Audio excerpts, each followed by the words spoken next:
السلام علیکم ورحمۃ اللہ وبرکاتہ۔ امید کرتا ہوں آپ سب دوست احباب خیر و عافیت سے ہوں گے، جہاں پر بھی ہوں گے اپنی فیملی کے ساتھ محفوظ بھی ہوں گے اور خوش بھی۔ آج بہت ہی اہم مسئلہ آپ کے ساتھ ڈسکس کرنے جا رہا ہوں۔ بہت سے لوگ یہ سوال کرتے ہیں اور بہت سے لوگوں کو اس چیز کا پتہ بھی نہیں ہوتا۔ نماز تو ہم پڑھ رہے ہوتے ہیں، حج کر رہے ہوتے ہیں، تو اس طرح کے جو معاملات عبادت ہم کر رہے ہوتے ہیں، لیکن ہمیں یہ پتہ نہیں ہوتا کہ جو اس کی بیسک ہے، جو اس کی بنیاد ہے، جو اس کی نیو ہے، جو اس کی بنیاد ہے، وہ ہماری ٹھیک ہے یا نہیں۔ آپ دیکھتے ہیں کہ معاشرے میں جب آپ کوئی بھی بلڈنگ بنانا چاہتے ہیں تو اس کے لیے سب سے پہلے آپ اس کی بیس اچھی بناتے ہیں، اس کی بنیاد اچھی بناتے ہیں، پھر اس کے اوپر آپ ایک منزل بنائیں، 2 منزلہ، 3، 4، 5، پھر جتنی بناتے جائیں گے وہ آپ کی محفوظ رہیں گی۔ کیونکہ آپ نے اس کی بیس ٹھیک بنائی ہے، اس کی بنیاد آپ نے اچھی کر کے بنائی ہے۔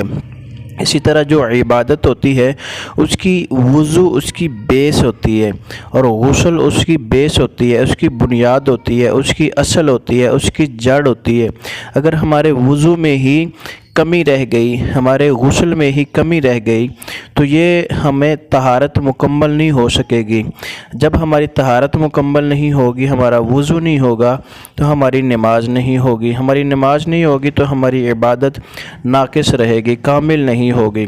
لہذا اس لیے سب سے پہلے ہمیں اپنے وضو کا پتہ ہونا چاہیے کہ وضو کیسے کرتے ہیں، اس کے کتنے فرائض ہیں، اس کی کتنی سنن ہیں، واجبات ہیں، غسل کے کتنے فرائض ہیں، کتنی سنن ہیں، واجبات ہیں، غسل جنبی سے کیسے ہم پاک ہوتے ہیں۔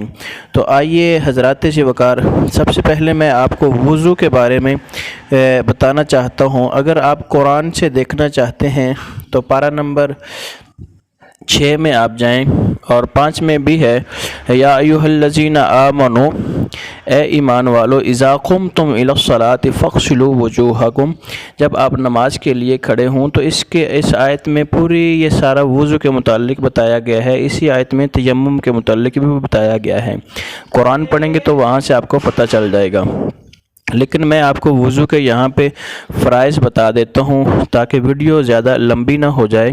وضو کے 4 فرائض ہیں جن کو آپ نے پورا کرنا ہے۔ ان میں سے کوئی ایک فرض بھی رہ گیا تو آپ کا وضو نامکمل ہے۔ وضو نامکمل ہوگا تو آپ کی نماز بھی نہیں ہوگی۔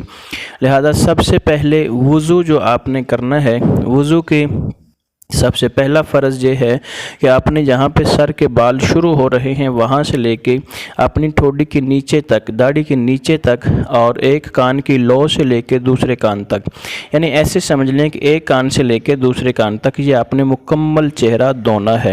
کوئی ایک جگہ بھی اس کی خالی نہیں رہنی چاہیے۔ یہ تو ایک فرض ہو گیا۔ اب دوسرا یہ ہے کہ آپ نے کونیوں سمیت، بعض اوقات غلطی ہم یہ کرتے ہیں کہ ہماری کونیاں جو ہوتی ہیں، عرق جس کو بولتے ہیں ہم، کونیاں جو ہوتی ہیں یہ خشک رہ جاتی ہیں، تو پیچھے سے بازو کو بھی اچھے طریقے سے اوپر تک دھو لیں، کیونکہ حضور علیہ الصلوۃ والسلام نے فرمایا کہ کل قیامت والے دن جتنا ہم وضو کے اعضاء کو زیادہ اوپر تک دھو لیں گے وہ کل قیامت والے دن چمکتے ہوں گے۔ تو لہٰذا اوپر تک دھوئیں گے، تھوڑا سا اوپر بھی اگر ہو جائے گا تو اس میں کوئی حرج نہیں ہے۔ دونوں کونیاں جب آپ دھو لی، صاف ہو گئیں، اب اس کے بعد آپ نے سر کا مسح کرنا ہے۔ سر کا مسح کرنے کے بعد آپ نے ٹخنوں سمیت اپنے پاؤں دھو لینے ہیں، یعنی کہ ٹخنوں سے اوپر تک اپنی ٹانگ کو دھو لیں تاکہ آپ کا وضو مکمل ہو جائے۔ لہٰذا یہ وضو کے 4 فرائض مکمل ہوئے۔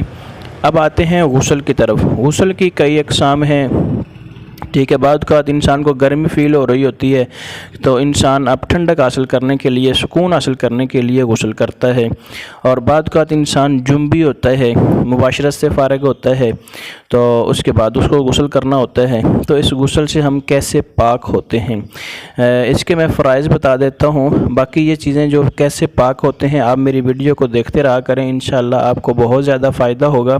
اس چینل کو بھی آپ سبسکرائب کر لیں گے تو نئی سے نئی ویڈیوز قرآن اور حدیث کی روح سے آپ کے سامنے انشاءاللہ جو آپ کے سوالات ہیں وہ ان کے جوابات آپ کے سامنے آتے رہیں گے۔ اب دیکھتے ہیں کہ وضو کے 3 فرائض ہیں جو آپ نے پورے کرنے ہوتے ہیں۔ سب سے پہلے آپ نے کلی کرنی ہے، اس کے بعد ناک میں پانی ڈالنا ہے، اور تیسرا یہ ہے کہ پورے جسم کے اوپر پانی اچھے طریقے سے بہانا ہے تاکہ کوئی جگہ بھی خشک نہ رہے۔ امید کرتا ہوں کہ آپ کو یہ ویڈیو پسند آئی ہوگی، لہٰذا آپ اس چینل کو سبسکرائب بھی کیجئے گا، شیئر بھی کیجئے گا اور کمنٹ بھی کیجئے گا۔ بہت شکریہ۔